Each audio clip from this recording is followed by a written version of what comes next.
আউযু বিল্লাহি মিনাশ শাইতানির রাজিম। বিসমিল্লাহির রহমানির রহিম। আসসালামু আলাইকুম ওয়া রাহমাতুল্লাহি ওয়া বারাকাতুহু। ইনশাআল্লাহ আপনাদের সামনে উপস্থিত হয়েছি জরুরি কিছু মাসলা নিয়ে, যেটা আমাদের তাহারাতের জন্য অতীব গুরুত্বপূর্ণ। সেটা হচ্ছে আমাদের ওযু। আর আজ আমরা বয়ান করব আয়াতুল্লাহ আল সিস্তানী হাফিজুল্লাহর মত অনুসারে ওযুর যে মাসলা মাসাইলগুলো আছে এগুলো বর্ণনা করার চেষ্টা করব ইনশাআল্লাহ। তো সর্বপ্রথম ওযুর নিয়াতের পূর্বে যে কাজগুলো বা যেগুলো লক্ষ্য করা উচিত সেগুলো হলো, যদি কোনো ব্যক্তির হাতে তৈলাক্ত ক্রিম বা ময়শ্চারাইজার জাতীয় কোনো যে বস্তু থাকে বা জিনিস থাকে সেগুলোকে ধৌত করে নিতে হবে। ও দ্বিতীয়ত আপনার যদি কারোর হাতে বা ওযুর যে অংশগুলো আছে যেগুলো ধৌত বা মাসা করতে হয় সেই জায়গাগুলোতে যদি নাজাসাত লেগে থাকে অর্থাৎ নাপাকি লেগে থাকে সেগুলোকে প্রথমেই ধুয়ে নিতে হবে। অতঃপর মাসাহা করার যে স্থানসমূহ অর্থাৎ মাথা ও পা, সেগুলোতে যদি এত পরিমাণে পানি থাকে বা এত পরিমাণে ভেজা থাকে যে পরবর্তীতে পানি স্পর্শ করলে সেটা স্পর্শ হচ্ছে না এই টাইপের, তাহলে সেটাকে শুকনো করে নেওয়া উচিত। এখন আসি ওযুর প্রথম পর্যায়ে। ওযুতে সর্বপ্রথমই আমাদের নিয়াত করা জরুরি। তো নিয়তটা হবে এইভাবে, প্রথমত বাংলাতে এইভাবে নিয়ত করা যেতে পারে, আমি তাহারাত অর্জনের জন্য ওযু করিতেছি কুরবাতান ইলাল্লাহ। এটা বলে ওযু শুরু করলেই যথেষ্ট ইনশাআল্লাহ। দ্বিতীয়ত, ওযুতে আমরা দেখতে পাই চারটা জিনিস ধোয়া বা মাসা করা ওয়াজিব। তার মধ্যে প্রথম হচ্ছে আপনার মুখমণ্ডল, হাতের কনুইদ্বয় পর্যন্ত, মাথা এবং পায়ের গিট সমূহ, যেভাবে আমাদের সূরা মায়েদাতে বর্ণনা করা হয়েছে।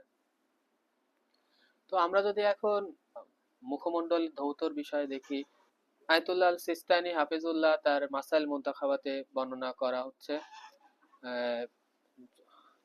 যে আমাদের মুখের যে অংশ থেকে চুল গজানো শুরু হয় সেখান থেকে শুরু করে আমাদের থুতনি পর্যন্ত, যেটাকে আমরা বাংলাতে থুতনি বলি, এই পর্যন্ত মুখমণ্ডলের অংশ। আর সাইড থেকে আমাদের আমরা যেটা বলি অনামিকা আঙ্গুল ও বৃদ্ধা আঙ্গুলের এতটুকু চওড়াকেই মুখের হিস্সা হিসেবে গণ্য করা হবে। তো এটাকে ধৌত করা ওয়াজিব।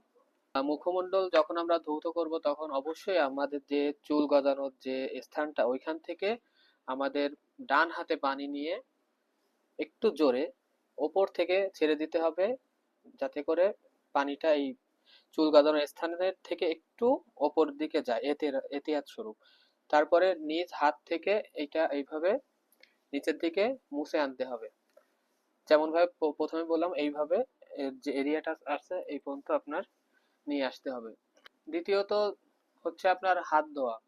হাত ধোয়া বলা হচ্ছে পুরুষের জন্য, যখন একজন পুরুষ তার হাতকে ধৌত করবে তখন সে এহতিয়াত স্বরূপ মানে মুস্তাহাব আপনার ডান হাতে পানি নিয়ে বাম হাতে দিয়ে আপনার কোনর এই সাইড থেকে মানে উপর হিস্সা থেকে আপনার ছেড়ে দিবে এইভাবে হাতের শেষ পর্যন্ত, হাতের ডগা পর্যন্ত। আর মহিলারা এই সাইড থেকে দ্বিতীয় হাত অনুরূপভাবে ধুতে হবে। কিন্তু এখানে আয়াতুল্লাহ সিস্তানী হাফিজুল্লাহ বর্ণনা করছেন যে এহতিয়াত স্বরূপ এখানে অজুতে পানি একবার দিতে হবে, কেননা আমাদের অজুর শর্ত হচ্ছে ওয়াজিব পানি থেকে মাথাকে মাসা করা ও পাকে মাসা করা। যেহেতু আমরা এই হাতের পানি থেকে পানি নিয়েই আমরা মাথা ও পাকে মাসা করব, এই জন্য আয়াতুল্লাহ সিস্তানী হাফিজুল্লাহ তার কিতাবে বর্ণনা করছেন যে এই বাম হাত আমাদের একবার ধুতে হবে। একবার ধুয়ে এইভাবে পানিটা টেনে এনে আপনি মাথার যে চার ভাগের সামনের যে অংশটা আছে এইখানে মাসা করতে হবে। এখন এই মাসাটা করা নিয়ে কিছু মতভেদ আছে। এই মাসাটা আয়াতুল্লাহ সিস্তানির মতে যদি আপনি সাধারণ এইভাবে টেনে আনেন আপনার ওযু সঠিক, যদি আপনি এক আঙ্গুল বরাবর এইভাবে টেনে আনেন আপনার ওযু সঠিক। এমনকি যদি আপনার হাতে অন্যভাবে পানি লেগে যায়, আপনি হাতের এইখান থেকে এইভাবেও মাসা করতে পারবেন। অতঃপর আপনি যদি ইচ্ছা করেন তাহলে আপনি হাত এইভাবে নিয়ে আপনি উল্টো দিকেও মাসা করতে পারবেন, অজু সঠিক হবে। অতঃপর আমরা যদি পায়ের দিকে আসি, সেই ক্ষেত্রেও আমরা পাকে, মাসালান যদি আমরা পা এইভাবে আসি, পাকে আমরা এইভাবে সামনে থেকে এই পিছন বরাবর যে গিট বলা হয় আমাদের, এই গিট সম পর্যন্ত মাসা করতে হবে। এটা সিস্তান সাহেবের ফতোয়া অনুযায়ী আপনি যদি গিট থেকে শুরু করে সামনের দিকে আসেন, এটাতেও আপনার অজু সঠিক।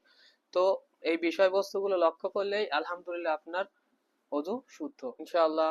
আমরা প্র্যাকটিক্যালি এর পরবর্তীতে যে ভিডিও আপনার জন্য তৈরি করব, তাতে প্র্যাকটিক্যালি আপনাদের অজু শেখানো হবে। সরাসরি ওয়াশরুমে যেভাবে আমরা বেসিনে অজু করে থাকি বর্তমান জামানার সাথে তাল মিলিয়ে আপনার সঙ্গে সামনে উপস্থাপন করব পরবর্তী ভিডিওর জন্য। আপনারা আমাদের সাথেই থাকবেন। ওয়া আখিরি দাওয়ানা ওয়া আলহামদুলিল্লাহি রাব্বিল আলামিন।